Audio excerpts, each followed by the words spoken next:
जय बोलो देवादिदेव 1008 श्री आदिनाथ भगवान की, अहिंसा परमो धर्म की, परम पूजाचार्य गुरुवर श्री विद्यासागर जी महाराज की, पूज्यवर मुनिषी प्रमाण सागर जी महाराज की, मुनिषी निर्भीक सागर जी महाराज की, मुनिषी संधान सागर जी महाराज की, समस्त मुनि संघ की। अभी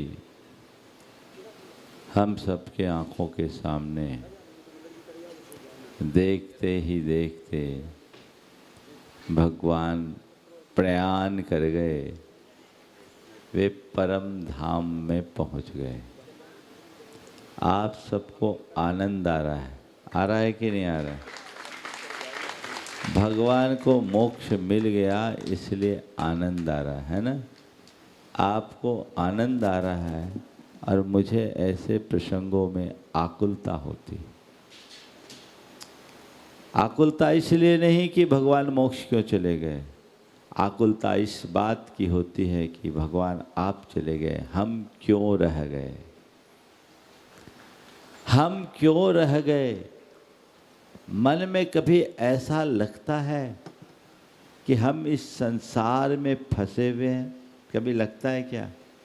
हे भगवान, आपकी तरह कब मैं मुक्ति को प्राप्त करूं, कब मैं परम धाम तक पहुंचूं, ऐसा मनोभाव कभी आता है क्या? शायद नहीं। संसारी जीव की ये विशेषता है, यो यत्र निवसन्नास्ते तत्र कुरुते रतिम। जो जहाँ रहते हैं वे वहीं रम जाते हैं। यत्र, सब जगह जहाँ रहता है वहीं रमता है, ये स्वभाव है।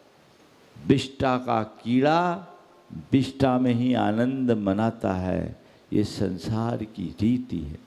अनादि के संस्कार कुछ ऐसे जमे हुए कि इस दुखमय संसार में ही रस आता है।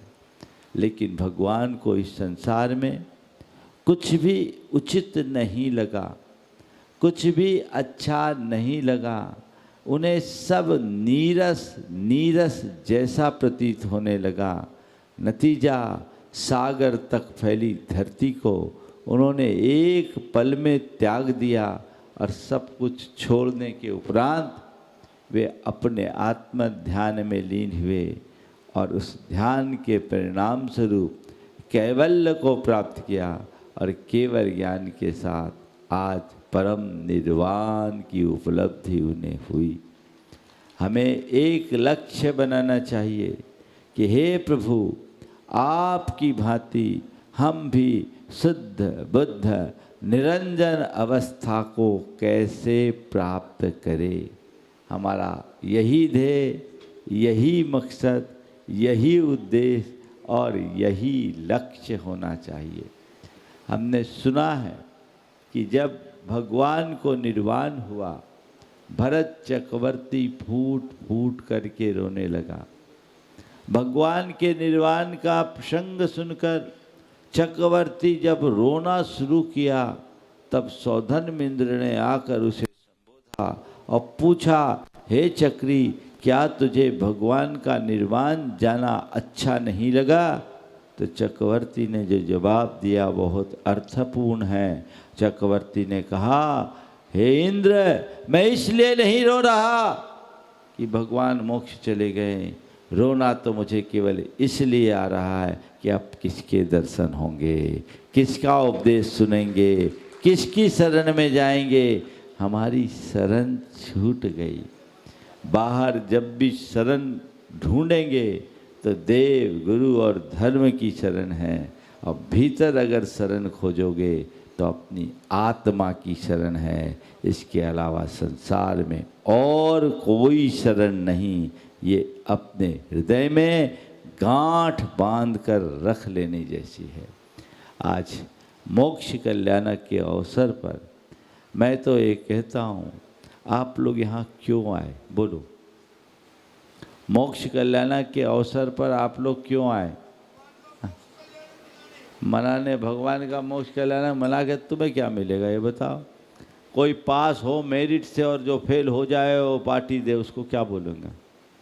हाँ, मेरिट से पास हो और एक आदमी पास हुआ, बाकी पूरी क्लास फेल, और ये जब जितने फेल है वे सब अपनी पार्टी बना रहे हैं, उनको क्या बोलेंगे? ये जितने तुम लोग बैठे हो, हम सब बैठे नहीं, ये सब फेलियर्स की जमात है। भगवान तो पास हो गए, अपन सब फेल हो गए, है ना? लेकिन आप यहाँ आए, क्यों आए? मोक्ष पाने के लिए ना? बोलो, जोर से बोलो। मोक्ष पाने के लिए। कितने की तैयारी है मोक्ष जाने की? बोलो।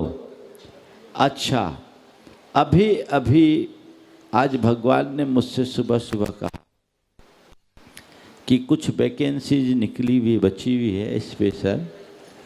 आज पंचकल्याणक में जितने मोक्ष जाना चाहे, आज का स्पेशल ऑफर है, उन सबको मौका दे दो। बोलो, कौन कौन चलने को तैयार है मेरे साथ?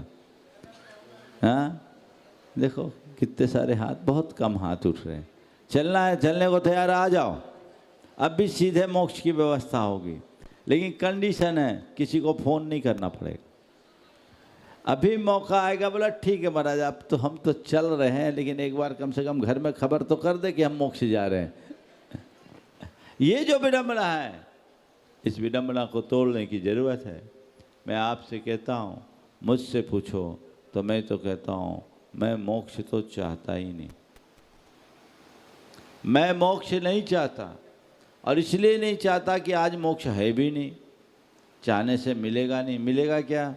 नहीं मिलेगा। तो आज मोक्ष नहीं है, मोक्ष नहीं चाहता, तो क्या चाहता हूँ? मैं मोक्ष नहीं, मोक्ष मार्ग पाना चाहता हूँ। और जिसे मोक्ष मार्ग मिलेगा, उसे मोक्ष तो पक्के में मिल ही जाएगा। पंचम काल में मोक्ष नहीं है, इसका कोई विकल्प नहीं। रंच मात्र विकल्प करने की आवश्यकता नहीं है। मोक्ष नहीं है तो क्या हो गया? मोक्ष के लिए हम आए ही नहीं है। हमसे एक बार किसी ने बोला, महाराज जी पंचम काल में मोक्ष नहीं है तो आप मुनि काहे बने? मैंने कहा, मैं मोक्ष पाने के लिए मुनि बना ही नहीं। तो मुनि क्यों बने? मैंने कहा, मैं मोक्ष के लिए मुनि नहीं बना, मैं मोक्ष मार्ग के लिए मुनि बना हूँ। मेरा सौभाग्य है कि मुझे मोक्ष मार्ग में अनुरक्त होने का अवसर मिला है, और अपने जीवन की आखिरी सांस तक मैं मोक्ष मार्गी बना रहना चाहता हूँ, ताकि आने वाले समय में मोक्ष की मंजिल प्राप्त की जा सके। आप सबसे भी मैं यही कहूँगा कि आज मोक्ष नहीं है, उसकी कोई परवाह नहीं। मोक्ष मार्ग मिला है, उस मोक्ष मार्ग का अनुकरण करो। नर भव को पाकर अगर अपने आप को मोक्ष मार्ग के अनुकूल नहीं बनाया, तो तुम्हारा जीवन व्यर्थ है। इसे सार्थक बनाओ। ऐसे भी ये पंचम काल है, दुष्मा काल है। ऐसे काल में अनुकूल संयोग बहुत दुर्लभ है, फिर भी आप लोग बहुत भाग्यशाली हैं। आज जितने अनुकूल संयोग आपने प्राप्त किया है, इस भाव में उससे ज़्यादा मिलना संभव नहीं है। सारे संयोग प्राप्त हो गए, और जो सारे संयोगों को पाने के बाद भी उसका सही प्रयोग नहीं करता, उससे बड़ा बेवकूफ और कोई नहीं होगा। हमने अपना अनंत जीवन नादानी और अज्ञान में, मूढ़ता में व्यतीत किया, बर्बाद किया। आज हमारा सौभाग्य है कि सद्गुरु की कृपा से हमें दिशा मिली, दृष्टि मिली और अनुकूल संयोग मिले हैं। इनका प्रयोग करें और अपने जीवन का पथ प्रशस्त करें, तब इस पंचकल्याणक को मनाना सार्थक होगा, यहाँ आना सार्थक होगा, ये नरभव पाना सार्थक होगा, अन्यथा सब कुछ व्यर्थ होगा। हमें अपने जीवन को व्यर्थ नहीं जाने देना, सार्थक बनाना है। भेद विज्ञान को धारण करते हुए मोक्ष मार्ग के अनुकूल प्रवर्तन करने की चेष्टा करना। भले हम एक साथ आगे नहीं बढ़ सके, कोई चिंता नहीं, लेकिन एक एक कदम चलते चलते भी हम अपने मंजिल तक पहुंच सकते हैं। जितने लोग यहाँ उपस्थित हैं ये धारणा बनाएं कि मैं अपनी शुरुआत कहाँ से करूं। आपको मैं एक साथ नहीं बोलता कि तुम मुनि बन जाओ, वारिका बन जाओ।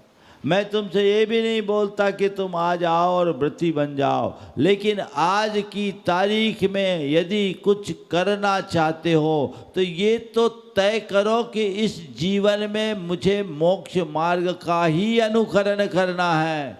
अभी तुम मोह मार्ग में फंसे हो, मुझे मोह का क्षय करना है और मोक्ष मार्ग में आगे बढ़ना है। ये संकल्प लो, तब आगे बढ़ पाओगे। और जिस दिन मनुष्य लक्ष्य बनाता है तभी उसका पुरुषार्थ जगता है, और जो लक्ष्य बनाकर पुरुषार्थ जगाता है वही मंजिल तक पहुंच पाता है। बोलो, अपने मन से पूछो, क्या मोक्ष मार्ग में अनुरक्त होने का तुम्हारा कोई लक्ष्य है? अभी तो यही लक्ष्य होगा कि अपना बेटा बेटी बड़े हो गए, उनकी शादी ब्याह कर दो, उनके व्यापार धंधे कर दो, अपनी कुछ संपत्तियां बढ़ा लो, ये कर लो वो कर लो। दुनियादारी और गोरख धंधे में उलझ करके सारा जीवन बर्बाद हो जाता है, लेकिन जिसके लिए जीवन पाया उसकी तरफ कोई दृष्टि ही नहीं रह पाती। अपनी दृष्टि को सही बनाइए, सच्ची दृष्टि प्रकट कीजिए। इस मोक्ष मार्ग का अनुकरण किए बिना जीवन का उद्धार नहीं हो सकता। तीर्थंकर परमात्मा के पास किसी चीज़ की कमी नहीं थी, फिर भी उन्हें कुछ भी नहीं भाया। आजकल कुछ लोग जिनके पास अनुकूल संयोग होते हैं, धन संपन्नता होती है, अनुकूल परिवार होता है, यश प्रतिष्ठा होती है, वे उसमें ही आत्ममुग्ध हो जाते हैं। उन्हें लगता है कि इस धरती का सबसे भाग्यशाली मैं हूँ और मुझे धर्म कर्म करने की कोई आवश्यकता नहीं है। वे लोग भयानक भूल में हैं। उन्हें देखना चाहिए। एक बार किसी ने कहा कि भैया, उससे कहा गया कि तुम धर्म करो। बोले मैं धर्म क्यों करूं, मुझे कोई परेशानी नहीं। धर्म तो वो करे जिसको परेशानी है, डॉक्टर के पास वो जाए, जो बीमार है, मैं तो स्वस्थ हूं। मैंने कहा भैया बिल्कुल सही कहना है कि जो बीमार हो वही डॉक्टर के पास जाए। स्वस्थ व्यक्ति को डॉक्टर के पास जाने की ज़रूरत नहीं, लेकिन जो अपनी बीमारी को पहचान ही नहीं पाए और बीमारी अंदर ही अंदर बढ़ते रहे और कल कैंसर का रूप लेकर उसके जीवन को विनष्ट कर दे, उसका क्या होगा। इसलिए अपनी बीमारी को पहचानो। इस दुनिया में कोई स्वस्थ नहीं, सबके सब बीमार हैं। तुम कहते हो कि मुझे क्या कमी, थोड़ा भगवान की तरफ देखो, उनके पास क्या कमी थी। चक्रवर्ती जैसा वैभव भगवान के पास था, उन्होंने तिलांजलि दे दी। तुम अपने पास क्या देखो। आज के जितने तथाकथित बड़े धनी मानी लोग हैं ना, उनके पास चक्रवर्तियों के चपरासी जैसा वैभव भी नहीं होगा। चक्रवर्ती तो बहुत दूर की बात, चक्रवर्ती के चपरासी जैसा भी वैभव नहीं होगा। उतना पुण्य ही तुम्हारा नहीं है, लेकिन फिर भी गुमान, अहंकार चरम पर, ये तुम्हारा भ्रम है, ये तुम्हारा मिथ्या अहंकार है। और ऐसा अहंकार तुम्हें ले डूबेगा। उस अहंकार को जीतो, अपने अंदर की आंखें खोले, अपने अंदर का अज्ञान विनष्ट करे, तब कहीं जाकर अपने जीवन की सार्थक उपलब्धि होगी। तो इस पंच कल्याणक के सार के रूप में आप लोग कुछ पाना चाहते हैं तो एक ही बात हृदय में बिठाइए, मुझे मोक्ष मार्ग में आगे बढ़ना है। दुनियादारी बहुत कर ली, गोरख धंधा खूब किया, आपाधापी में खूब उलझे और मौज मस्ती में खूब मगन हुए। अब जो जीवन का मूल मकसद है उसे पूरा करना है। जीवन का जो मूल लक्ष्य है उसे पाना है। जीवन का जो असली उद्देश्य है उसे साकार करना है। ये दृष्टिकोण जब अंदर में जगेगा तभी आपका मोक्ष मार्ग पलेगा। बहुत कठिन है। हर कोई मोक्ष मार्ग में नहीं रम पाता। जिसका भवितव्य अच्छा होता है, जिसका संसार सीमित होता है, जिसकी मुक्ति निकट होती है, ऐसा कोई आसन्न भव्य, कोई निकट भव्य ही अपने हृदय में ऐसे भाव जगाता है। बाकी तो धर्म ध्यान से दूर, कदाचित धर्म ध्यान करे भी तो पुण्य के लोभ में, यश प्रतिष्ठा के लाभ की चाह में, या और भौतिक और स्थूल उपलब्धियों को पाने की दृष्टि से उनमें लगते हैं, लेकिन उनके भीतर जो कुछ घटित होना चाहिए वो कुछ भी नहीं घट पाता। उसे उद्घाटित कीजिए, उसे घटित करने की कोशिश कीजिए, जिससे जीवन का पथ प्रशस्त हो। ये पंच कल्याणक प्रतिष्ठा महोत्सव सानंद संपन्न हो गया। बहुत दिनों से इनकी भावना थी। मुझे पता नहीं था जब शिलान्यास हुआ था कि इसकी प्रतिष्ठा में मैं कभी आ पाऊँगा। मैंने तो इस चातुर्मास में सम्मेद शिखर में इन लोगों से कह दिया था कि भैया ज़्यादा है तो आ जाओ, सम्मेद शिखर जी में भगवान को ले आओ और यहीं तुम्हारा हम पंचकलाना करा देंगे, तुम्हें कुछ करने की ज़रूरत नहीं पड़ेगी। हाँ, वो तो कहा था, लेकिन मुझे उम्मीद नहीं थी। लेकिन जिनका पुण्य प्रबल होता है उन्हें सारे संयोग मिल जाते हैं। बहुत सुंदर बोल रहे, मैंने लंबा इंतज़ार किया, 19 साल से लंबा इंतज़ार किया, और 19 साल से इंतज़ार करने के बाद जो काम हुआ वो 19 नहीं 21 हुआ।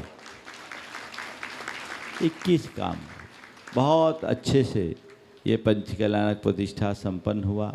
भव्य जिनालय का निर्माण बहुत दुर्लभता से हो, लेकिन उसके बाद उसकी इतनी प्रभावनापूर्ण तरीके से, इतनी विशुद्धि के साथ ये प्रतिष्ठा संपन्न हुई। ये आप सबका सौभाग्य है। इस प्रतिष्ठा को संपन्न करने में मणिधर परिवार ने तो अपने उदारता का परिचय दिया ही।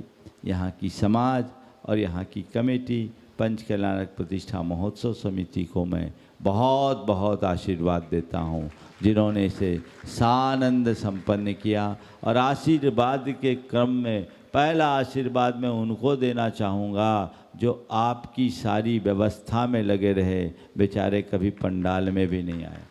कल सचिन मेरे पास कुछ युवकों को लेकर आया, हमने उनकी शक्ल नहीं देखी एक भी दिन, और बोले महाराज ये सब भोजन व्यवस्था और परिवहन व्यवस्था में पूरी तरह लगे रहे और आपकी सारी व्यवस्थाएं बनाई।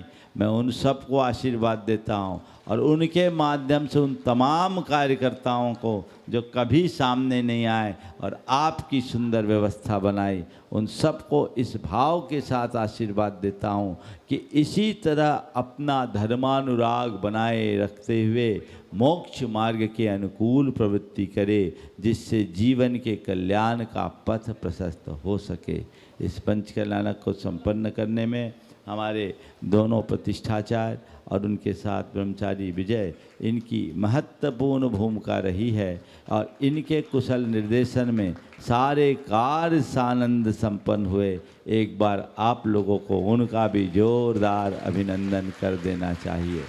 और इस प्रतिष्ठा को संपन्न कराने में हमारे संघ की बहुत बहुत अनुकूलता, महाराजों का संबल, निर्वेक सागर जी और संधान सागर जी कदम से कदम मिलाकर सब कार्य में आगे। मुझे तो कुछ करना ही नहीं पड़ता, मैं तो आके केवल मंच पे बैठता हूँ और जब आप लोग निवेदन कर देते हैं सो बोलना शुरू कर देता हूँ। मैं कुछ नहीं करता, करने वाले सब ये लोग हैं। हमारे छुल्लक जी लोग भी बहुत विशुद्धि के साथ, हमारे ब्रह्मचारीगण भी बहुत विशुद्धि के साथ इस पूरे के पूरे कार्यक्रम को संपन्न कराए। तो कुल मिलाकर जब कार्य अच्छे से संपन्न हो जाता है तो हम सबको आनंद आता है। प्रभु इस पंच कल्याणक की संपन्नता तो हो गई, हमारे कल्याण का मार्ग जल्दी प्रशस्त हो, हमारा यही लक्ष्य होना चाहिए। अभी और भी बहुत सारे कार्य आपके शेष हैं। अभी मंदिर में कलशारोहण भी होना है, ध्वजारोहण भी होना है, अन्य भी कुछ औपचारिक बातें हैं जिसकी अभी यहाँ संपन्न किया जाएगा। भगवान का मोक्ष कल्याण की अंतिम क्रिया अभी यहाँ शेष है, उसे संपन्न करेंगे। और मैं इतने में ही सार संक्षेप में सभी को जो प्रत्यक्ष अप्रत्यक्ष रूप से अपनी सहभागिता देते आए हैं उन सब को मैं इस मंच के माध्यम से आशीर्वाद देता हूँ। सबका मंगल हो, सबका कल्याण हो। 4 पंक्तियाँ मंगल भावना की दोहरा कर मैं विराम लूँगा। मंगल मंगल होए जगत में सब मंगलमय हो, इस धरती के हर प्राणी का मन मंगलमय हो। मंगलमय हो प्रात हमारा, रात सुमंगल होए, जीवन के हर पल हर क्षण की बात सुमंगल होए। घर घर में मंगल छा जावे, जन जन मंगल होए, इस धरती का कन कन पावन ओ मंगलमय होए। मंगल मंगल होए जगत में सब मंगलमय होए, इस धरती के हर प्राणी का मन मंगलमय हो। जय बोलो परम पूज्य आचार्य गुरु श्री विद्यासागर।